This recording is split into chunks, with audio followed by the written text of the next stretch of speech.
Tel Halaf kultúra. Időszámítás előtt 6100-tól, időszámítás előtt 5400-ig. A Tel Halaf kultúra Észak-Mezopotámia és Szíria területén virágzott a késői újkőkorszakban, körülbelül időszámítás előtt 6100-tól, időszámítás előtt 5400 között. Nevét a mai szíriai területén található Tel el Halaf régészeti lelőhelyről kapta, ahol először tárták fel jellegzetes leleteit. Egy időben létezett az ubai civilizációval és a Haszuna civilizációval. Kapcsolatban volt a Szamara civilizációval is, ami előbb létezett, időszámítás előtt 6200.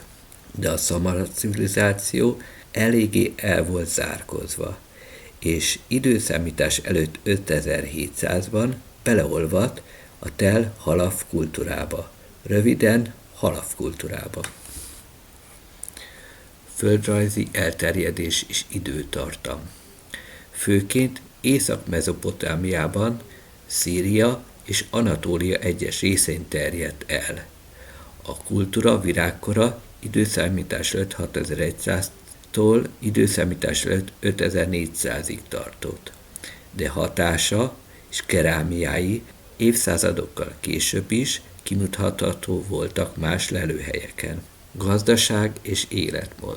A lakosság főként esőztető, öntözés nélküli földművelés folytatott. Tönköly búzát, árpát és lent termesztettek, valamint szarvasmarhát, juhot és kecskét tartottak. A földművelés mellett állattenyésztés és gyűjtögetés is jellemző volt. A települések általában kisebb falvak voltak, de néhol kővel burkolt utcákat és fejlettebb építményeket is találtak. Látható az ubai civilizációval való kapcsolatuk. Építészet és művészet. Jellegzetesek a kör alaprajzú, boltozatos építmények, toloszok, amelyeket sártéglából és néha kő alapra építettek. Ezek egy része valószínűleg rituális célokat szolgált. A Halaf kultúra híres a finoman festett, geometrikus és stilizált állat és ember ábrázolásokat tartalmazó kerámiáiról. Ezek a motívumok sávokban helyezkednek el az edényeken. Gyakoriak a kecske, juh, kígyó, madár és táncoló emberalakok, valamint az ökörfej motívum. A kultúra női idolokat, termékenységi szobrokat, pecsétnyomókat is készített, amelyek a társadalmi szervezet és magántulajdon fejlődését jelzi. Az Isten ábrázoló szobraik egyáltalán nem embereknek kinézőek, sőt, nem is igen humanoid kinézetű szobrok. Valamilyen teljesen ismeretlen életformát ábrázolnak.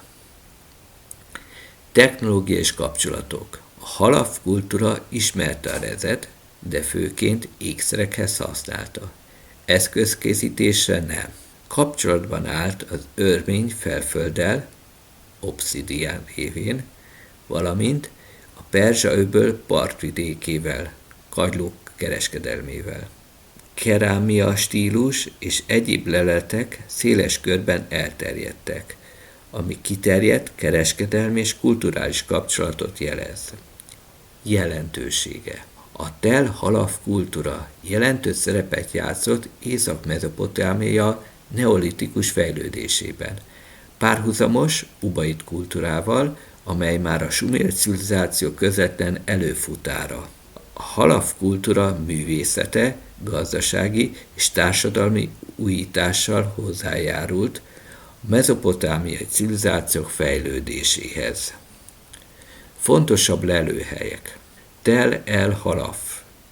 Időszámítás előtt 5500-tól 4500-ig. Nanive. Időszámítás előtt 5000-től 4600-ig. Hassauna. Időszámítás előtt 5000-től 4200-ig. Szamara. időszámítás előtt 5000-től 4800-ig. Tepe Gaura, időszámítás előtt 4700-tól 4300-ig. Arpacsie, időszámítás előtt 4900-tól 4600-ig. Sagid Bazar, időszámítás előtt 4900-tól 4500-ig. A Tel-Halaf kultúra tehát mezopotámiai civilizációk egyik legkorábbi, fejlett, neolitikus kultúrája volt, amelynek öröksége a későbbi kultúrákban is tovább élt. Kapcsolatuk az istenekkel még közvetlen. Isten ábrázolásuk számunkra érthetetlen. Az építészetük alapja kör és ellipszis alakú. Szerettek oszlopokat építeni. Azok a régiók, amik szorosabb kapcsolatban voltak ubai civilizációval, azoknál voltak kövezett utak és kétszintes házak is. Sok pecsétnyomó hengerüket találták meg. Tehát ismerték az írást, és fejlett társadalom felépítése utalt az írásuk. Bár lehet, hogy azt is átvették más birodalomtól. Istenábrázolásuk teljesen eltér az ubai civilizáció istenábrázolásától. Ők valahogy teljesen más istenekkel voltak kapcsolatban. Nem építettek strukturált városokat, falvaik voltak, és inkább mezőgazdasági beállítottságú civilizáció volt. Elég fejlett állattartással rendelkeztek. Elmélet. Érdekes, hogy a Tel-Halaf civilizáció valamilyen teljesen más istenek látogatták meg. De még fontosabb, hogy nem adtak át tudást, technológiát, hanem hagyták a maguk szintjén a társadalmat. Pontosan, ellentétesen az ubai civilizációval, de párhuzamosan az ubai civilizációval. Ez a felállás egy nagyon érdekes helyzetet teremtett, és közben a két civilizáció aktív kereskedelmet folytatott egymással. Gondolom, információ csere is nagyon aktív lehetett. Kíváncsi lennék, hogy a két istencsoport egymással milyen viszonyban voltak, és ez mennyire motiválta tetteiket. Illetve érdekes, hogy az idegen civilizációk, akik istenek, azok milyen meggondolásból segítettek az egyik civilizáción, és nem segítettek a másik civilizáción. És még érdekesebb, hogy a két emberi civilizáció nem is akarta a másikat eltiporni, hanem jól megvoltak egymással. Annak ellenére, hogy más isteneik voltak. Ez mélyen elgondolkodtató. Köszönöm figyelmeteket, a videó alatt kommentelhettek. Sziasztok!